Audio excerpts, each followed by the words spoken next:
யார் புருஷன்? பொண்டாட்டிய வாழ்க்கையில பாதியும் மனசுல பாதியும் நினைக்கிறவன் தான் புருஷன். தினம் ஒரு ஆம்பளை கூட என்ன சேர்த்து வச்சு பேசுனியே, நீ எல்லாம் ஒரு புருஷனா? கல்யாணம் பண்ணிட்டு வந்த இத்தனை நாள்ல சாப்பிட்டியான்னு கேட்டிருக்கியா? ஆசமா பேசிருக்கியா? இல்ல ஆசைப்பட்டத வாங்கிதான் கொடுத்திருக்கியா? ஆபீஸ்ல இருந்து வரும்போது பொண்டாட்டி பூ வச்சுட்டு புருஷனை எதிர்பார்க்கறத பார்த்து சந்தோஷப்படுற ஆம்பளை நான் பார்த்திருக்கேன்.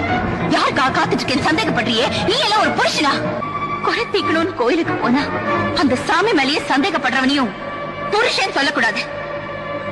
அடிப்பாரு, எங்க மேலேயே பழி போடுறியே? பெத்த பொண்ணு மாதிரி பாத்துக்கிட்டமே. அதனாலதான் இவன் மேல ஆசிட் ஊத்த வரும்போது பாத்துட்டு இருந்தீங்களா? புருஷன் குடிக்காரனா இருந்தா தெரிஞ்சிரு வாங்குற நம்பிக்கையில வாழ, நோயாளியா இருந்தா அவனை குணப்படுத்தின சாமின்னு எப்படியோ வேண்டிக்கலாம். ஆனா உன் கூட எப்படி வாழறது? உன்ன மாதிரி ஆளுங்க கூட அழுதுகிட்டே காலம் தள்ளுறத